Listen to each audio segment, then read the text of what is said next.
நம்ம கருவாடு business start பண்ணியாச்சு. கண்டிப்பா இந்த ஒரு தகவலை நான் பகிர்ந்துகிட்டே ஆகணும். ஒரு சில பேர் கருவாடு வாங்கிட்டு அதிகமான உப்பா இருக்கு அப்படின்னு சொல்லுவாங்க. நேத்து லைவ் பண்ணும்போது கூட ஒரு சொந்தங்கள் நம்மகிட்ட என்ன சொன்னாங்கன்னா நான் ஒருத்தவங்கள்ட்ட கருவாடு ஆர்டர் பண்ணேன், ஈரப்பதமாவே இருந்துச்சு, எனக்கு பிடிக்கல, தூக்கி கீழே போட்டுட்டேன் அப்படின்னு சொன்னாங்க. நீங்க கருவாடை பத்தி முழுமையா தெரிஞ்சுக்கிறணும். கருவாடு எல்லாமே முழுக்க முழுக்க உப்பால செய்யக்கூடியதுதான். உப்பு சேர்ந்தாதான் அது கருவாடு, உப்பு இல்லைன்னா அது கருவாடே கிடையாது.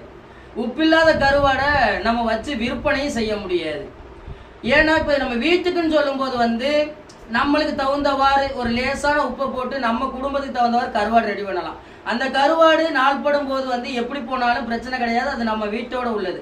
ஆனா வியாபாரத்துக்குன்னு செய்யும் போது முழுக்க முழுக்க உப்பு முக்கியம் தேவை சொன்னாங்களே. ஏன்னா கருவாடுகள் எல்லாமே ஒரே நாள்ல விற்கிற பொருள் கிடையாது, வச்சு விற்கக்கூடிய பொருள். அப்பனா இது உப்பால நம்ம செய்யப்பட்டாதான் அதை நம்ம வச்சு விற்பனையை செய்ய முடியும். அதனால முழுக்க முழுக்க உப்பு இருக்கும். இந்த உப்பு இருக்கிறதுனாலதான் இப்ப நம்ம கருவாடை காய போட்டு முழுமையான கருவாடை எடுத்து உள்ளக்க வச்சாலும் இது விற்பனை செய்யற வரையே நம்ம என்ன செய்யணும், காய வச்சுக்கிட்டே தான் இருக்கணும்.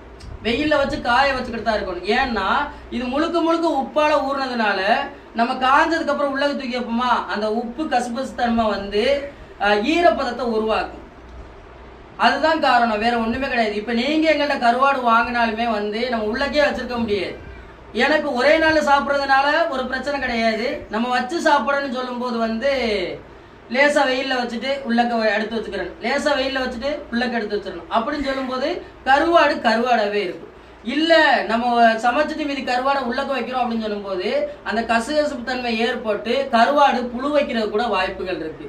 இந்த ஒரு விஷயத்த தெரிஞ்சுக்கிறேங்க. அதே மாதிரி ஒரு முக்கியமான ஒரு விஷயம் என்னன்னு கேட்டீங்கன்னா, கருவாடு எல்லாமே உப்பா இருக்கிறதுனால இதை எப்படி இந்த உப்பு போக நம்ம கழுவி எப்படி சமைக்கிறது அப்படின்னு கேட்டீங்கன்னா, இன்னைக்கு கருவாடை வச்சு நீங்க சமைக்க போறீங்கன்னா காலையிலேயே அரிசி களைஞ்ச தண்ணியோ இல்ல பச்சை தண்ணியோ சுடு தண்ணியிலையோ நீங்க அந்த சமையல் ரெடி பண்ற வரைய ஊற போட்டுருங்க.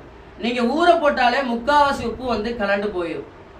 அவ்வளவுதான் சொந்தங்களே. எளிமையான ஒரு விஷயம் தான். இது அதிகமான உப்பா இருக்கு, நம்மளால சமைச்சு சாப்பிட முடியாது, இது கசுகசுப்பு தன்மையா இருக்கு, நமக்கு ஒரு மாதிரியா தெரியுது, அதை நீங்க யோசிக்க வேண்டிய விஷயமே கிடையாது சொந்தங்களே.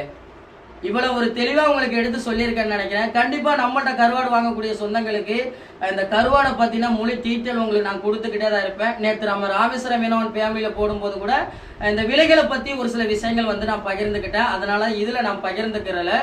நீங்க நம்மள்ட்ட கருவாடு வாங்க ஆசைப்பட்டீங்கன்னா இந்த வீடியோ கீழே கான்டாக்ட் நம்பர் கொடுக்குறேன், கான்டாக்ட் பண்ணி நம்மளுக்கு சப்போர்ட் பண்ணுங்க சொன்னாங்களே.